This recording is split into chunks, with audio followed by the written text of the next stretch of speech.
Bismillahirrahmanirrahim. Assalamualaikum warahmatullahi wabarakatuh. Alhamdulillah, wassalatu wassalamu ala rasulillah wa ala alihi wa sahbihi wa man wala wa ba'du. Saudara-saudariku, kita berjumpa kembali di program Aku Suka, edisi ke-12 di bulan Ramadan tahun 1441 Hijrah. Masya Allah, tak terasa kita sudah ada di hari ke-12 di bulan Ramadan di tahun ini. Kita bermohon pada Allah Subhanahu wa taala semoga seluruh ibadah kita yang ditunaikan dari awal puasa sampai hari ini berkenan diterima Allah Subhanahu wa taala. Sebelum kita lanjutkan, mari kita cek dulu amalan kita dari hari pertama sampai dengan hari ke-12 ini. Sekiranya semua yang kita kerjakan sudah melahirkan kenikmatan dalam menjalaninya, sehingga menjadi ukuran secara umum diterimanya amalan kita di hadapan Allah Subhanahu wa ta'ala. Ayo, berapa tarawih kita yang sudah dinikmati? Bagaimana tentang program Quran kita? Baik itu bacaannya, sudah berapa juz sampai hari ini? Baik itu tilawah kajiannya, surah apa yang sudah dikaji, yang dipahami maknanya sampai sekarang. Pun demikian dengan hafalan Al-Qurannya sebagai cita-cita untuk dibawa menjadi kebanggaan di hadapan Allah Subhanahu wa taala. Baik, untuk itu tidak mudah menjalani itu semua kalau sampai hari ke-12 ini kita masih belum konsisten, karena memang ada info dari Nabi sallallahu alaihi wasallam, semua pekerjaan yang kita kerjakan dalam siam ini tentunya tidak sunyi dari tantangan, bahkan bisa menghambat seseorang untuk konsisten dalam menjalani ibadah kalau ia tidak sungguh-sungguh dalam menekuninya. Apa di antara tantangan itu? Kita akan coba uraikan dalam pembahasan Aku Suka edisi ke-12 ini. Baik, sebelumnya kita telah uraikan peta pembahasan tentang ibadah yang menjadi paket di bulan Ramadan. Baik itu ibadah malamnya, khususnya terkait dengan salat tarawih yang telah kita tuntas bahas, juga terkait sampai ke waktu sahar, waktu menjelang fajar yang didapatkan ibadah sahur dengan turunan detil pembahasannya, baik itu makannya yang melahirkan keberkahan, istighfarnya, doanya. Saya sangat berharap Anda bisa mereview kajian sebelumnya jika memang baru bergabung di pertemuan saat ini, supaya bisa lebih mendapatkan informasi yang luas dan ketersambungan dengan pembahasan kita saat ini. Kemudian sampai di fajar, maka muncul ibadah yang paling pokok, yaitu ibadah siam yang dijalani sampai tiba waktu maghrib itu. Dan kita telah uraikan kegiatan Rasulullah SAW terkait dengan isian amalan yang dikerjakan di waktu siam ini, fajar sampai dengan maghrib. Umumnya ada isyarat kita untuk memperbaiki diri dengan sifat koreksi, menghadirkan kelembutan. Ada yang terkait dengan sifat berbagi materi, baik berupa harta benda yang sifatnya bisa dinilai dengan hitungan seperti uang, ataupun materi yang dikonsumsi seperti makanan, atau yang digunakan dalam tubuh seperti pakaian, dan semisalnya. Kita sudah bahas ini pula. Kemudian terakhir kita selesaikan dengan interaksi bersama Al-Quran, dengan 3 pendekatan qiraah, bacaan, tilawah, kajian, juga tahfidz, hafalan. Dalam konteks mengerjakan seluruh paket ibadah ini, baik malamnya sampai dengan kesaharnya, juga konteks siamnya, maka Nabi memberi isyarat ini semua tidak akan sunyi dari tantangan yang harus kita lalui, yang dengan tantangan dimaksud Allah akan menguji sejauh mana kesungguhan kita untuk menunaikan ibadah. Jadi kalau kita mengambil rumus dalam Al-Quran, di surah misal saja, ketiga Ali Imran ayat 142. Ya, paling kiri sebelah atas di mushaf. Saya ambil satu ayat dulu karena ada nanti beberapa uraian lain, tapi ini yang paling spesifik dengan bahasan kita. Ya, Allah menyampaikan, Bismillahirrahmanirrahim, am hasibtum an tadkhulul jannata, apa Anda duga akan begitu mudah untuk bisa meraih surga, mendapatkan kesuksesan yang belum tampak itu. Ya, bukankah puasa di antara harapannya ingin mengumpulkan pahala banyak supaya bisa meraih rahmat Allah, dengan itu mendapat surga dari pintu Ar-Rayyan, kan? Apakah mudah mendapatkan itu semua? Walamma ya'lamillahu alladhina jahadu minkum wa ya'lamas sabirin.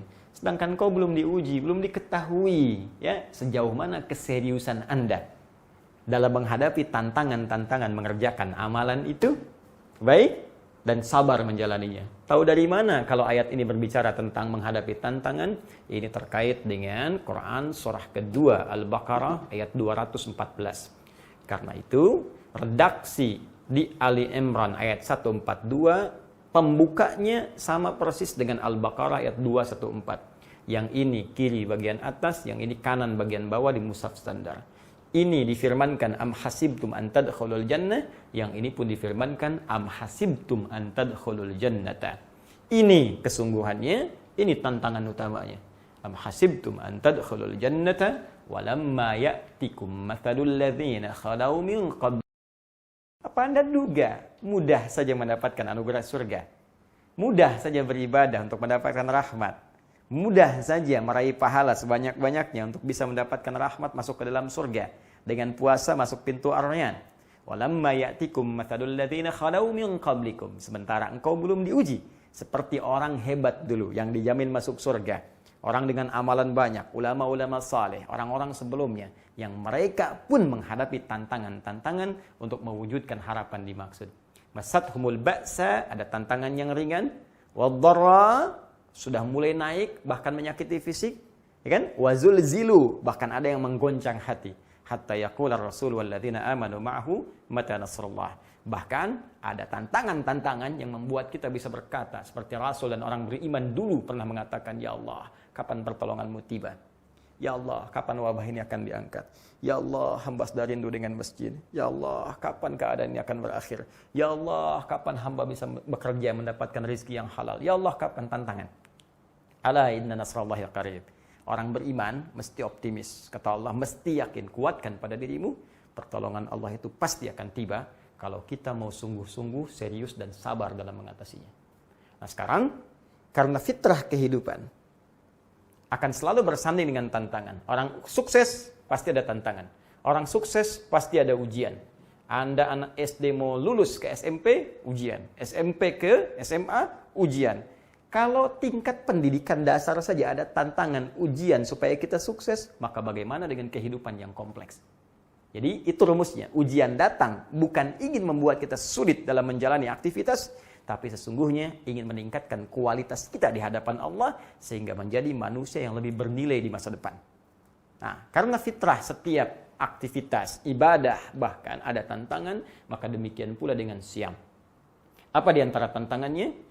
Ini yang bisa kita lacak langsung saja dari kitabnya Imam Al-Bukhari. Ya, kita tulis kitabnya Sahih Al-Bukhari. Ya, sebagai informasi nanti dari Nabi sallallahu alaihi wasallam supaya lebih akurat. Ditemukan di bab Fadlus Shaum. Ya, keutamaan puasa sekaligus disebutkan tantangannya. Nomor hadisnya 1795. Ya, di halaman 125. Ya, kalau memang beda cetakan, nanti Anda bisa menyesuaikan dengan babnya. Ya, mungkin beda cetakan bisa jadi beda nomor. Atau mungkin saya keliru menyebutkan nomor, salah saya penyebutan nomor, maka tidak harus menjadi sesuatu yang besar. Cukup Anda rujuk saja, yang penting hadisnya ada. Ya, lihat dari babnya atau rawinya. Ya, yang nggak ada, yang repot kan begini, nomor ada, hadis nggak ada. Nah, itu pasti repot. Tapi kalau nomor bisa beda, sementara hadisnya ada, itu nggak ada masalah. Ya, kayak saya kemarin misalnya menyebutkan 20.055, 20.056. Ya, seharusnya 50.025, 50.026. Tapi hadisnya tetap ada dan rawinya benar. Itu yang paling penting ya. Baik, ini kita sebutkan dulu rawinya. Ini di kitab Al-Bukhari, maka kita tuliskan Al-Imam Al-Bukhari menerima an Abdullah bin Maslamah. Ya, supaya terlacak sanadnya. Ibnu Maslamah. Abdullah bin Maslamah menerima dari Malik. Ya. An Malik. Malik menerima dari Abi Zanad. An Abi Az-Zanad. Baik. Abi Az-Zanad menerima dari sahabat Abu Hurairah. An Abi A'raj dulu. Dari Al-A'raj. Adil A'raj. A'raj menerima dari Abi Hurairah. An Abi Hurairah radhiyallahu taala anhu. Sahabat Abu Hurairah atau Abdurrahman bin Sakhr nama aslinya menerima dari Nabi sallallahu alaihi wasallam. Anin Nabi sallallahu alaihi wasallam. Ya kan? Sallallahu alaihi wasallam. Ini singkatannya. Ya, kalau di kitab hadis disingkat demikian. Nah, penting nih saya uraikan karena nanti kita akan bertanya, Al-Imam Al-Bukhari kan enggak pernah berjumpa dengan Nabi. Nah, ya? Lalu bagaimana bisa meriwayatkan hadis dari Nabi sallallahu alaihi wasallam? Maka kita urutkan, betul beliau enggak berjumpa, tapi melacak, ya, ada transmisi urutan informasi ini sehingga sampai ke beliau. Imam Al-Bukhari menerima dari Abdullah bin Maslam, Abdullah bin Maslam menerima dari Malik, ya. Malik menerima dari Abi Zanad, Abi Zanad menerima dari Al-A'raj, Al-A'raj menerima dari sahabat Abu Hurairah, ini yang menerima dari Nabi sallallahu alaihi wasallam. Jadi kualitas hadisnya valid, sahih. Apa informasi yang disampaikan? Yuk kita langsung bahas. As-siyamu junnatun, kata Nabi. Ya, saya tuliskan as-siyamu, demikian kita tuliskan. Junnatun. Ini prinsip dasarnya dulu. Puasa yang benar itu, perhatikan cara menerjemahkannya. Alif lamnya kita terjemahkan, ya, ma'rifatnya. Puasa yang benar itu, yang ditunaikan sesuai aturannya, sesuai ketentuannya. Junnatun akan melahirkan perisai pada diri pelakunya, yang akan menghambat ia, menghalangi ia dari setiap perbuatan-perbuatan yang bisa membahayakan dirinya. Ya, baik maksiat ataupun yang lainnya. Baik. Ingat yang telah saya uraikan di pertemuan-pertemuan lalu. Kaji lagi, ya. Lihat lagi pembahasan kami. Setiap ada huruf jim dengan nun di awal kalimat, itu umumnya menunjuk makna yang tersembunyi. Ya, ini junnah. Jinnah, cuma beda harokat. Jinnatun jamak dari jin. Minal jinnati wan nas. Kenapa disebut jinnatun? Ya, jamak dari jin karena memang tak nampak, tersembunyi makhluknya. Surga, jannatun. Kenapa disebut jannah? Karena memang belum tampak dalam pandangan kita saat ini. Janin, ya, dalam perut ibunda ada janin. Kenapa disebut janin? Karena tak kasat mata, tak tampak dalam pandangan kita. Nah, junnatun, perisai. Kenapa disebut dengan junnah perisainya? Karena memang tak tampak dalam pandangan kita. Nggak kelihatan, cuman dia bisa mencegah diri kita dari perbuatan maksiat. Begitu ada maksiat mau masuk ke mata, dicegah oleh perisai ini. Sehingga mata kita refleks langsung dialihkan ke yang lain. Ya, yaghuddu min absarihim. Telinga akan mendengar maksiat. Ada orang gibah, terdengar nggak enak, kita langsung diberikan sinyal ke otak kita, tembuskan ke hati kita. Ini nggak bagus, palingkan, menjauh. Kaki diajak maksiat, tertahan, kaku kaki kita ini. Ada perisainya, jadi nggak tembus. Nah, jadi secara singkat, orang yang mendapatkan perisai ini, maka terjaga dari perbuatan buruk. Lawan buruk itu baik. Jadi kalau orang punya perisai ini, pasti jadi orang baik. Kalau dikaitkan dengan rumus hadis ini, pembukanya, kalau Anda ingin jadi orang baik, di antara ibadah yang membuat seseorang jadi baik, itu puasa. Rajin puasa aja. Selepas Ramadan, rajin Senin, Kamis, ya, Ayyamul Bid, puasa Daud. Itu pasti kalau benar puasanya, pasti merubah pribadi seseorang jadi baik. Kecuali ada puasa yang tidak ditunaikan dengan benar, alif lamnya nggak jalan. Tapi apakah menunaikan puasa dengan benar itu supaya jadi orang baik mudah dikerjakan? Belum tentu. Karena ini, rumus umumnya, fitrahnya selalu ada ujian tantangannya. Apa di antara ujiannya? Kita tuliskan di sini. Saya mohon izin hapus dulu ini, ya, supaya memudahkan kita untuk mengurai kembali. Nabi menyampaikan, "Fala yarfuth." As-siyamu junnatun. Baik. Puasa yang ditunaikan dengan benar itu bisa menghasilkan perisai. Tapi tidak mudah mengerjakan ini, ada tantangannya. Apa di antara tantangannya? Saya tuliskan 1. Fala yarfuth. 2. Wala yajhal. 3. Wa inimru'un qatalahu. 4. Aw syatamahu. Falyaqul inni shaimun, inni shaimun. Di redaksi lain, falyaqul marrataini, inni shaimun. Tahan sampai sini dulu, karena kesananya terkait dengan keutamaan. Ini yang terkait dengan tantangan. 1, kata Nabi, jangan berkata kotor, jorok, kata-kata kotor. Yang kedua, wala yajhal, jangan berlaku bodoh yang tidak pantas, bertindak yang tidak pantas. Kita contohkan. 3, wa inumru'un qatalahu, berselisih termasuk provokasi. Ya, masuk konteks ini. Au syatamahu, mencaci, mencela. Ya, kemudian juga bikin hoax. Nah, kalau sekarang buzzer. Nah, ini masuk kategori ini, ya. Awas, hati-hati, hati-hati nih, hati-hati. Awas ya. Nah, ini.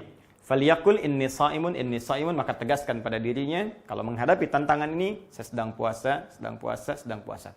Baik, sebentar. Sebelum kita masuk ke sini, sebentar. Tarik nafas dulu. 3 detik.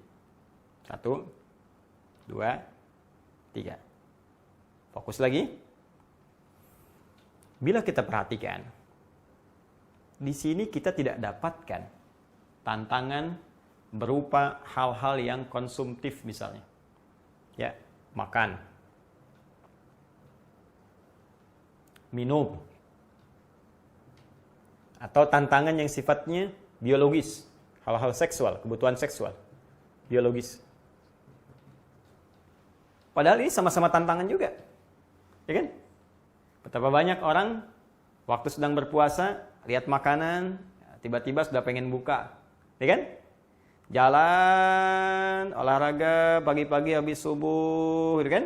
Tercium bau makanan dari satu restoran, Masya Allah, udah lihat jam, berapa menit lagi maghrib ya? Padahal baru subuh. Kan? Minuman juga demikian, ya kan? Hasad seksual juga demikian. Karena itu jadi tantangan, dilarang saat puasa. Namun kenapa yang ini tidak banyak diungkap, dibahas, sedangkan ini yang ditekankan? Bahkan menduduki hal yang sangat penting tentang hadis-hadis puasa. Teman-teman sekalian, secara sederhana, karena memang bagian yang pertama ini, minum, makan, hubungan biologis, ini yang disebut dengan muftirat namanya. Ya, hal yang membatalkan puasa. Terkait hal yang membatalkan puasa, berlaku untuk semua orang. Karena semua orang pun menjaga dari ini, sudah kenal semua.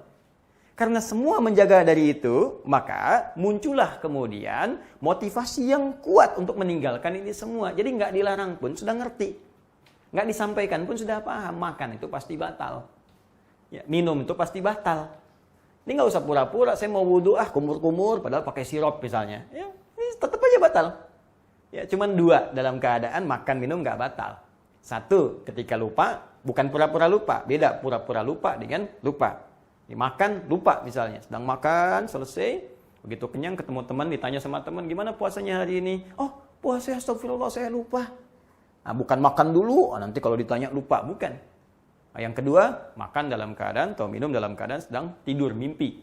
Mimpi, mimpi makan. Mimpi, mimpi minum. Ya, ajaibnya begitu bangun, kenyang misalnya. Ya, nah, itu tidak membatalkan. Kalau memang tidak diniatkan untuk itu. Nah, ini yang membatalkan. Kenapa tidak banyak dibahas? Karena sudah banyak dipahami. Semua orang yang puasa menjaga ini. Tapi yang ini namanya mufsidat, perusak puasa. Ya, perusak. Perusak itu kan nggak semuanya mengalami ini secara keseluruhan. Kalau ini dihadapi oleh keseluruhan. Karena setiap hari itu yang dijaga. Ketahuan hadir nggak hadir, langsung tahu. Tapi ini bisa datang tiba-tiba. Ya, bisa nggak disadari teman-teman sekalian. Dan nggak banyak orang tahu bahwa ini merusak. Apa bedanya membatalkan dengan merusak? Kalau membatalkan, muftirat, ini seketika puasanya selesai, habis. Batal, gugur. Mesti diganti di hari lain. Kalau sengaja, tambah kafarat, hukuman tambahan. Ya, puasa 2 bulan berturut-turut, bisa memberi makan 60 orang miskin, paling sedikit, atau membebaskan seorang budak. Dalam konteks sekarang sudah tidak ada bagian ketiga tadi.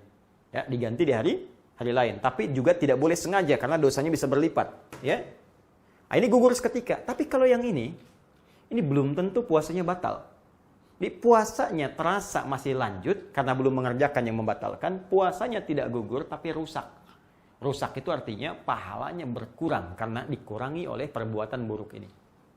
Contoh, berkata kotor, jorok. Ya, kotor itu masuk dalam konteks ini juga gibah, gosip. Tuh. Ya. Kata-kata jorok dan seterusnya, ya, masuk sini. Saya mau tanya pada Anda, saat kita mengerjakan puasa, berapa kali membicarakan keburukan orang lain? Berapa kali nulis status tentang keburukan orang? Hah? Berapa kali berbuat jelek dengan kata-kata atau tulisan, atau dengan pikiran? Itu kan tanpa sadar, masuk dalam kategori ini. Bayangkan, Kalau mengerjakan ini, merusak misalnya 25%, mengurangi 25% pahala puasa. Baik, setelah itu berselisih, atau saling provokasi. Ya, maaf, kurangi lagi nih 25%. Ya, gara-gara PSBB di jalan ketemu ini marah, ribut, lupa kalau dia puasa. Oke kan? Baik, dan seterusnya. Ini, saling mencela. Nah, kalau sudah sampai sini kan mencela. Ya kan? Kurangi lagi 25%. Nih, bikin hoax. Buzzer tuh, awas, hati-hati. Ya? Awas, profesi Ramadan, dosa bisa berlipat. Muncul lagi 20%. Ya, Anda bayangkan, 25, 25, 25, 25. 25 kali 4, 100%. Kalau ini dikerjakan 100%, dapat pahala puasa 100%. Dikurangi 100%, ya habis 0. Nggak dapat apa-apa. Apalagi kalau kemudian ditambah lagi dosanya, muncul lagi misalnya. Walayajal, berlaku yang tidak pantas. Tak senonoh. Ya, jahlun itu bisa berarti begini. Seketika saat dikerjakan mungkin belum berdosa bagi dia. Tapi dosanya dihasilkan dari komen orang lain. Misal, Anda bapak atau ibu usia 50 tahun. Terus keluar komplek, olahraga pagi-pagi misalnya kan. Pakai sepeda cucu yang 5 tahun. Ya dosa sih enggak. Cuman kan orang menggunjing. Nah itu ya jahal namanya, berlaku yang tidak pantas. Ustadz misalnya kan udah tahu begini nih, ceramah, tampilan begini, peci, baju misalnya sudah mengatur dengan baik. Tiba-tiba peci dipindah begini misalnya. Kan nggak pantas. Ya saya mungkin nggak dosa pakai ini, tapi kan membuat Anda bisa komen sesuatu yang nggak baik. Tiba-tiba bisa cerita ini, cerita itu, dan sebagainya. Nah ini yang menjadikan, karena Anda penyebab dosanya, orang berbuat dosa, maka terlimpah juga untuk Anda dosanya.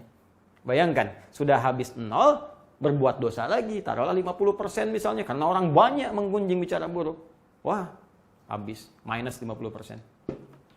Sudah tahan lapar, sudah nggak minum haus. Anda bayangkan, udah gitu nambah dosa 50%.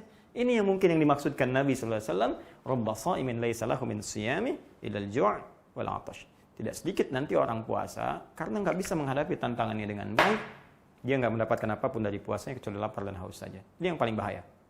Nah, rumus cepatnya untuk menghadapi ini semua, Nabi cuma memberikan satu kalimat saja. Kalau perlu tergaskan pada jiwa kita. Ya, apa kalimatnya? Kata Nabi, kalau Anda dihadapkan pada yang seperti ini, sedang duduk tiba-tiba diajak ngomongin orang. Ya, melihat layar kaca, bahkan lihat kultum ini pun ribut juga. Siapa sih yang dislike, siapa? Biarin aja. Mungkin itu, ya itu pekerjaannya. Ya mungkin itu yang diinginkan, gak apa-apa. Kenapa harus diributkan? Ya kan gak ada masalah gitu. Kan tidak harus semua bisa menyenangkan orang lain. Semua orang bisa punya pendapat masing-masing. Alhamdulillah, Anda senang merah silahkan. Mungkin yang lain senang biru gak ada masalah. Kita saling menghormati. Tidak ada persoalan. Tapi jangan sampai dari persoalan itu jadi rame. Kayaknya hilang pahala. Nah, rumus cepatnya kata Nabi, faliyakul inni shaimun. Katakan pada diri kita. Perhatikan cara menerjemahkannya. Katakan pada diri kita, saya sedang puasa. Kalau perlu katakan sekali lagi, saya sedang puasa. Untuk menguatkan. Supaya ingat kita sedang puasa. Jangan sampai gugur, jangan sampai hilang pahala. Jangan sampai batal ya Allah, jangan sampai hilang. Jaga. Ya, ada sebagian yang menerjemahkan katakan pada orang itu. Tapi saya agak kurang sependapat. Karena kul itu bisa berkata pada orang kedua, objek, bisa berkata pada diri kita. Jadi diri kita yang jadi objeknya. Ya, pada diri sendiri, ke hati kita, katakan. Ya, jadi katakan pada diri kita bahwa kamu sedang begini, kamu sedang begini. Ya, karena konteks kalau diterjemahkan, katakan pada orang, misal begini, Anda sedang ketemu orang. Dan orang berkata, kamu begini. Lalu Anda katakan, maaf ya, saya sedang puasa. Nah, boleh jadi dia tambah tersinggung. Nah, atau Anda ingin kemas kalimatnya, misalnya dengan kalimat baik, bisa saja diterjemahkan seperti ini. Kita sedang puasa, ada baiknya kita tidak seperti ini. Nah, ini bisa. Ya, tapi konteks pertamanya, katakan pada diri kita, saya sedang puasa.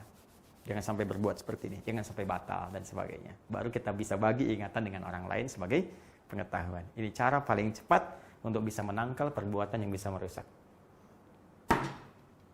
Nah, teman-teman sekalian, ada hal yang lebih penting daripada pembahasan ini pula, karena setiap tahapan dalam puasa punya babnya tersendiri.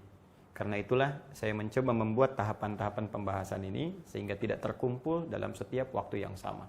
Kalau kita bahas dalam setiap waktu dan sesuai dengan waktu dan tempat kita serta momentum melakukannya, maka ini akan lebih terasa manfaatnya. Apa yang saya maksudkan dengan yang lebih penting tadi?